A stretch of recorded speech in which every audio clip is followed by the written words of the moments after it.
Okay, we're getting ready for the final match. This is the finals. To recap, Danny in the final of the winner's bracket defeated Colin. And Colin made his way back to the finals, defeated Danny 4-2 in that first match. And they're getting ready to play one for all the marbles. If Danny wins, he will be the first and only 12-time champion. Currently tied with myself, Jesse Dowdy, at 11. Tim Weissman close behind at 10. If Colin wins, this will be the 4th consecutive championship for Colin. A lot on the line. It's got to be a lot of pressure. Got to be a lot of pressure on Danny. I know Danny would love to cap off his career, breaking the all-time record for championships. And joining me in the booth, once again, is Jesse Dowdy, is Will Upchurch, who's a former winner of Pro B. You won Pro B one time, didn't you? I have never won the which bracket are you talking about? Taken 17th. I've never taken 17th. Okay. Actually, that is now the Pro A bracket. Will has won at least a couple of national championships. How many have you won, Will? 2. 2? Okay, there we go. But at least a couple sounds better. I have won at least 2 nationals. And as a matter of fact, Will obviously is one of the foremost commentators in the game and strategists. Jesse, let me just put it this way: Jesse and I combined have won 13 world championship titles. And as such, we'll hope to give you some good commentary for this match. Here we go. Getting ready to face off. This is one for the finals. And there's just a lot of things going on in this final, folks. I mean, you've got a 17-year-old kid stamina out the wazoo against 40-something Danny Hynes, who is just almost superhuman in the sport of air hockey. And if anybody... Well, yeah, I mean, speaking of superhuman, speaking of titles, as we talked about earlier, if Danny wins this, it will be his 12th world championship, which will make him the undisputed most winningest player in air hockey history. Right now, he holds that record with you, Jesse. Danny did tell me that he thought Colin was ready for and reading that release on his cross. Oh. So that he had to do a different release and figure. But it was open? He did feel it was open? No, but he said that Colin, Dan said he was using a different release than he usually does. All right. So let's see what adjustments these two players are going to make here. We are underway. It's 0-0. I think Colin's going to stick with the defense that he played that last set. That's the one that's given Danny more trouble. All right. Well, there's Danny shooting a quick release cross. Yeah. It's blocked. Yep. Now, but I think that what score I believe is 1-0 Colin so far. Oh, and he tried an off speed. Look at that transition shot, 2-0. 2-0 Colin. And I think Danny's going to have to go to the time. There we go. Little yep. time, 2-1 time delay. That's right. Right, Wall Bank. Look, I mean, this is what he didn't do. That this is what he was probably holding back. Yeah. Well, I mean, we talked about it. He went immediately away from that 3-1 offense. That time delay, and we talked to Mark Robbins just a minute ago. Mark said that it's 3-2 now, Colin. Danny said that he thought that Colin was blocking that release on the cross straight. But I still maintain that Danny went away from it far too early because even if Colin had made an adjustment, it's a lot of mental energy to play a defense that is not your natural defense, even if it's the correct one. That's absolutely true. Yeah, I think Danny did go away. I don't know if Danny was saving it or not, because you certainly don't want to go to an extra set against a 17-year-old kid. Right. Well, and I think I wouldn't be harping on it as much, except that it was so effective to win 4 games in a row in the first match. Right. It was so effective right. that you really just can't go away from it. that early, and especially when you have a cushion of a whole set. So why not spend a couple of games seeing how much Colin can, how well can Colin stick to that adjustment? You know, and not only that, if he'd used it in the first set, then and Colin had to adjust for it, then Danny possibly could win the tournament using his ordinary defense on the second set. right, I mean, ordinary offense. I mean, right. All right, oh, that was a pretty loose shot there. yeah. Ooh, Oh, my that sure goodness. wasn't. Yeah, you know what? 4-2 Colin. I hate to say it, but Danny looked a little bit slow on that.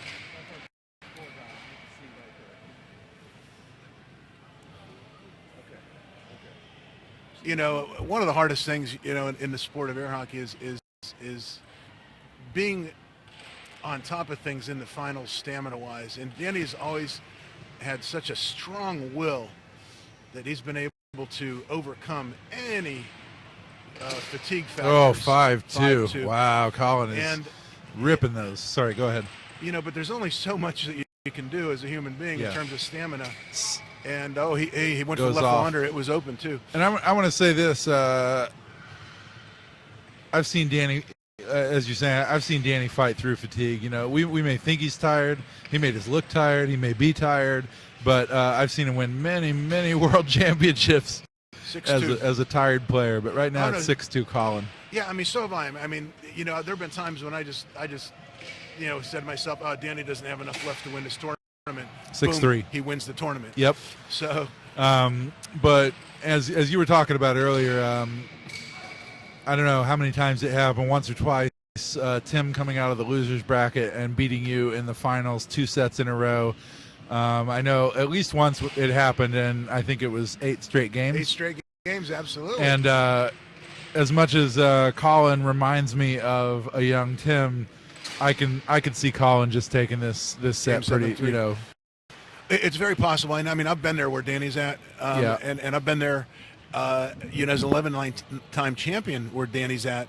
And I can tell you that your mind is there, your spirit's there, your fight is there, but your reflexes are a little slower. You're not reacting to the puck as well. And your eyes, you're not able to follow the puck like you could. Now, Danny definitely looked slow in that game to me. Did he look slow to you?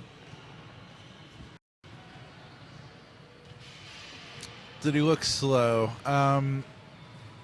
He didn't seem like he was reacting to the puck as well as he had been earlier.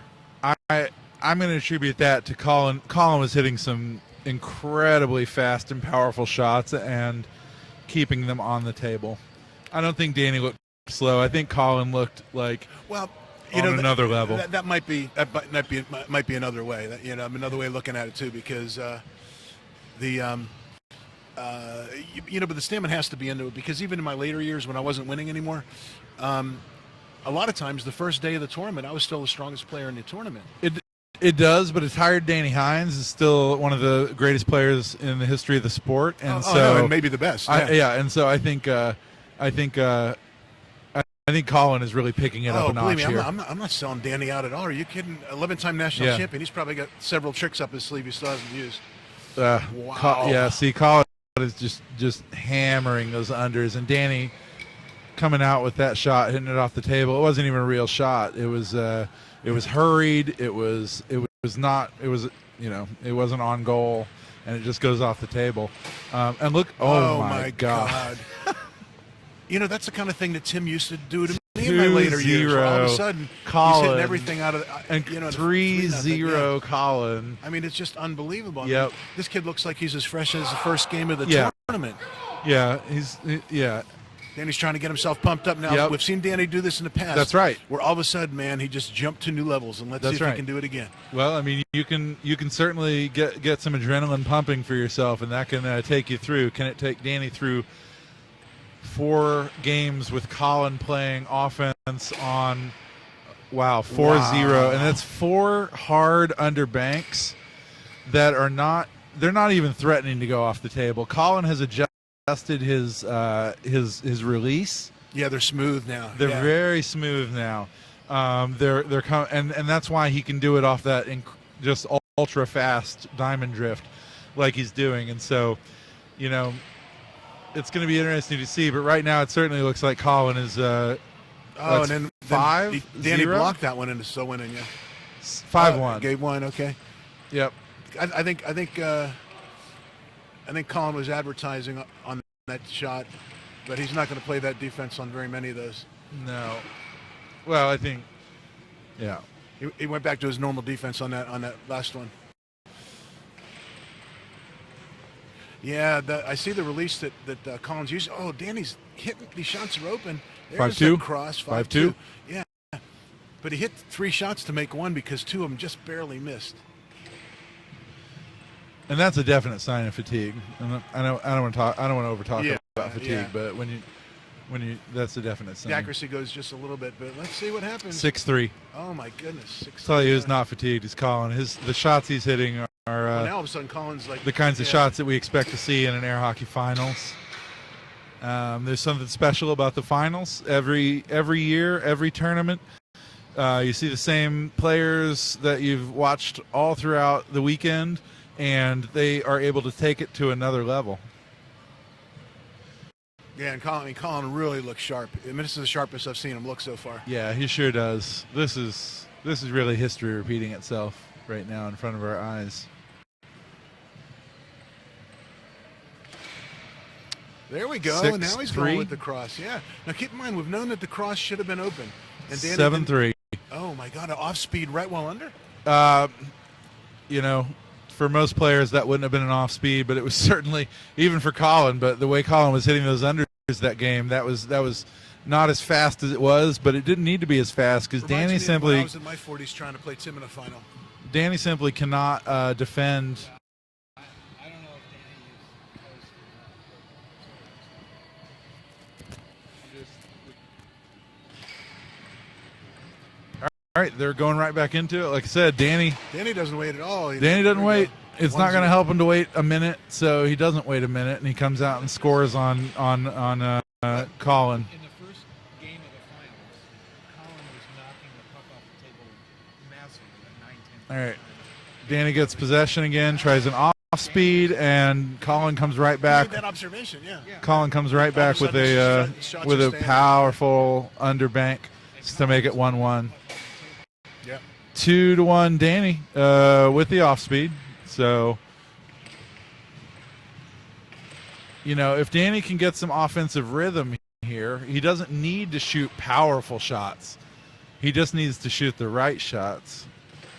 The problem is that Colin is so good in transition, as you just saw right there, even though that was over the line, that, boy, it better go in if you're not going to hit it as hard as you can.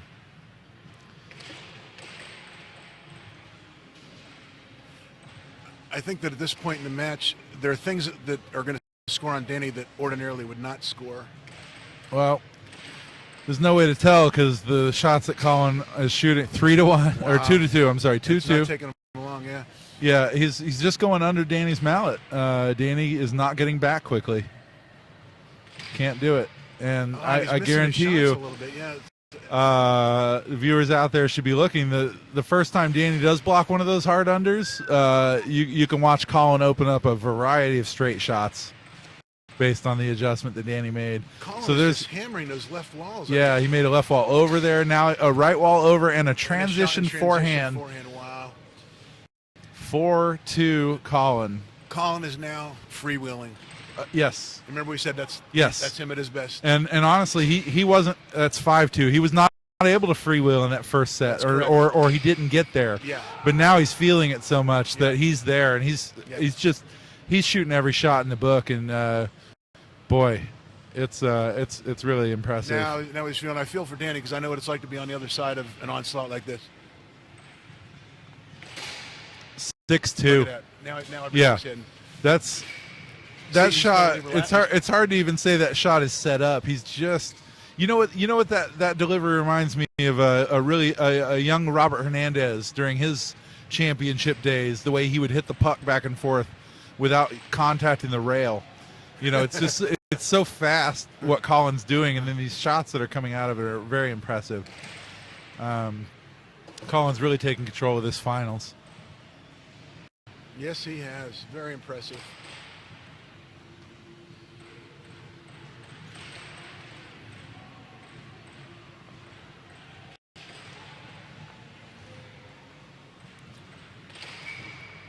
See, at this point, the left fall under was open. Yeah. Danny actually tried a left fall under. Yeah. And it wasn't it. Just Yeah. well, he totally Yeah. mishit it. Yeah. Totally mishit it.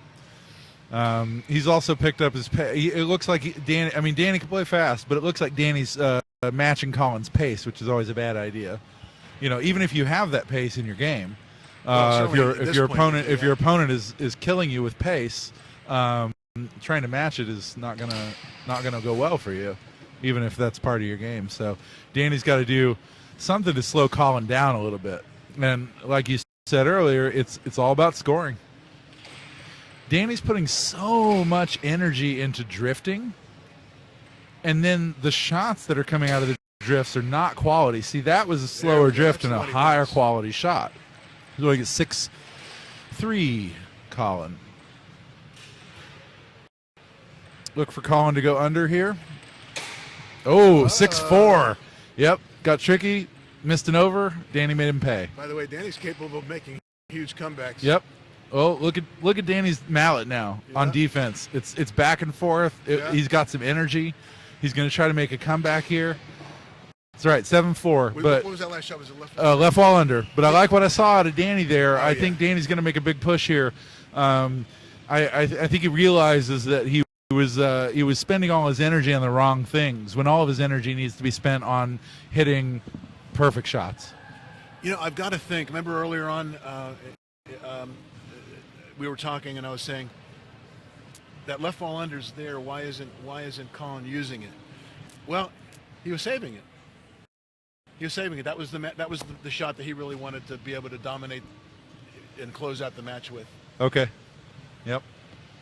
You know, and that's why he's bringing it out now. And still, has when he's hit the shot, which most of the time he's hit it, have any of them been blocked?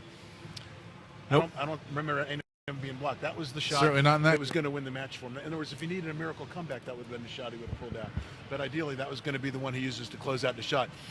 Hey, congratulations on a great tournament there, by the way. Thank you very much. My name's Jess Dowdy. A pleasure, sir. Dan Meyer coming over, player from Chicago who finished 7th in this World Championship, which is the exact same finish for Dan as last year. So, okay, here we go. 3 games. Is it 3-0?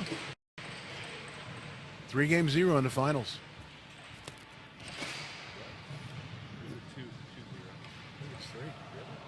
I believe this is tournament game. 1-0. You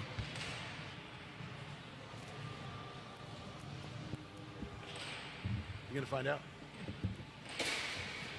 2-0. I believe this is tournament game, folks. 2-0.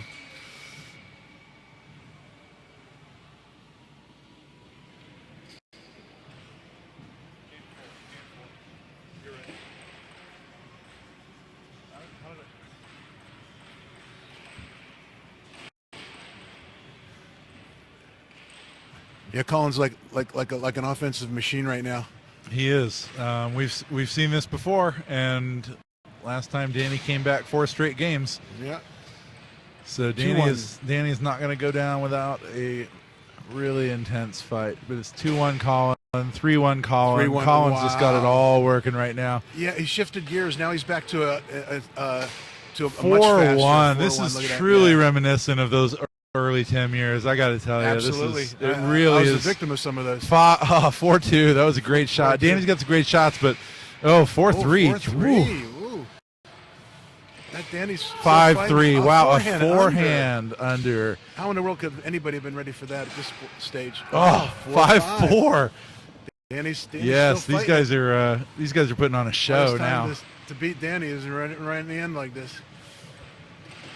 Great play on Danny's part. It sure is, but man, Colin has come out on fire this set.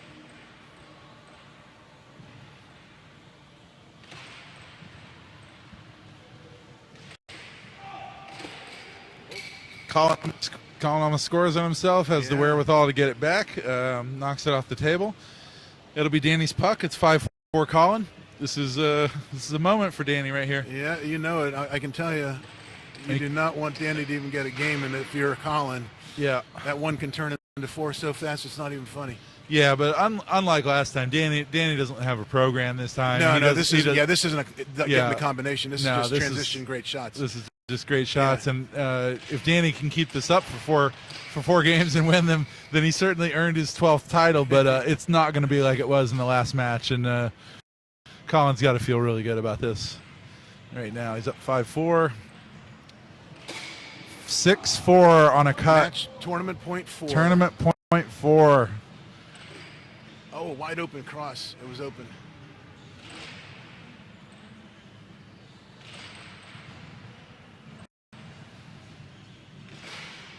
Six five. There's that cross. Yeah. See, Danny had that cross. Yep. Oh. Thickens. Colin scores but loses his mallet. This score is nullified. It is still 6-5, and it will be Danny's puck when play Oh my goodness, returns. that was amazing. Can you imagine scoring the tournament point and having it called back on a penalty? It's really going to be amazing if Danny makes a comeback and wins this match. Yep. Oh, he got caught way out. Yeah, Danny missed it. Not again, though. Not again. Colin's mind is just too sharp right now. Well, there he goes. 6-6. Big mistake there. There it is. Oh, off speed. 7-6. Left ball under. Colin comes back and wins. Denies Danny his 12th. How do you hit an off-speed left wall under title? It's 6-6. That was incredible. It was, and just to throw a little memory in there, that's the exact shot that I scored on Tim Wiseman to win my first World Championship title in 1997. Ah, A little off-speed left wall under. that's an amazing shot. I mean, that's someone you see so rarely in the sport of air hockey.